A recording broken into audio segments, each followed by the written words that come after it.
আজকের পাঠের বিষয় ঈশ্বরের মাতৃরূপ শ্রী শ্রী মা শারদা দেবী। জননীং শারদাং দেবীং রামকৃষ্ণং জগদ্গুরুম পাদপদ্মে তয়ো শ্রিত্বা প্রণমামি মুহুর্মুহুঃ। ঈশ্বরের মাতৃরূপ শ্রী শ্রী মা শারদা দেবী। অবগুণ্ঠনের তার সেই চিরন্তনী মাতৃরূপ ক্রমেই উন্মোচিত হয়ে যাচ্ছে। তিনি বলেছিলেন, ব্রহ্মাণ্ড জুড়ে সকলেই আমার সন্তান। বাস্তবে কি তাই? সকলকেই তিনি সন্তান রূপে গ্রহণ করেছেন। তার জীবনকালেও কেউই তার কাছ থেকে ফিরে যায়নি।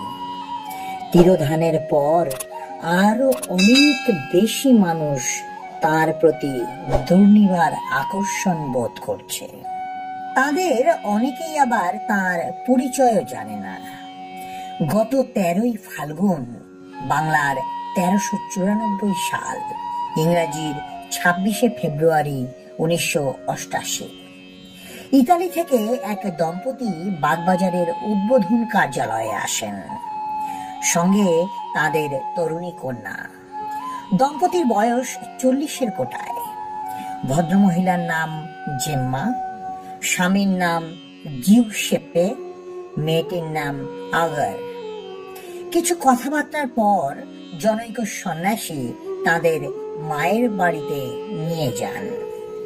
সন্ন্যাসী মায়ের ঘরের দরজার সামনে যথারীতি ভূমিষ্ঠ হয়ে মাকে প্রণাম করেন। তার দেখা দেখি তারাও ওইভাবে প্রণাম করলেন। সন্ন্যাসী দেখলেন ভদ্রমহিলা প্রণাম করে উঠে মায়ের ছবির দিকে এক দৃষ্টে তাকিয়ে আছেন। এইভাবে বেশ কিছুক্ষণ কাটল। সন্ন্যাসী দেখলেন ভদ্রমহিলার দৃষ্টি তখনও মায়ের ছবির দিকে, আর তার দুই গণ্ড বেয়ে অশ্রু গড়িয়ে পড়ছে। ভদ্রমহিলা এবার সন্ন্যাসীর দিকে তাকালেন, বললেন, কে ইনি?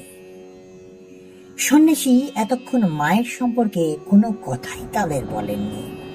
এখন বললেন, ইনি আমাদের হলি মাদার।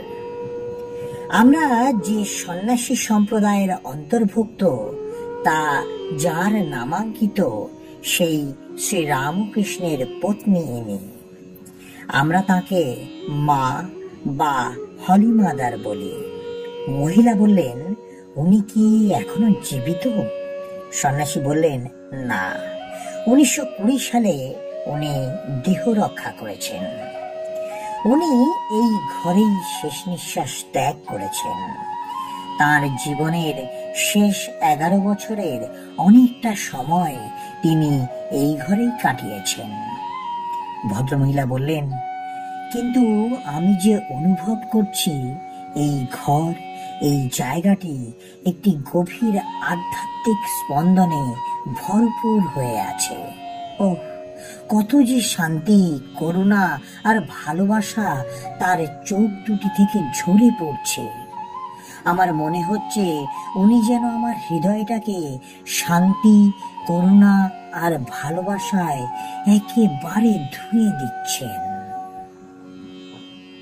আজকের পাঠের তথ্যসূত্র: চিরন্তনী শারদা, স্বামী পূর্ণাত্মানন্দজি মহারাজ। জয় মা শারদা, জয় মা শারদা, জয় মা শারদা। জয় ঠাকুর রামকৃষ্ণ পরমহংসদেব, জয় স্বামী বিবেকানন্দ।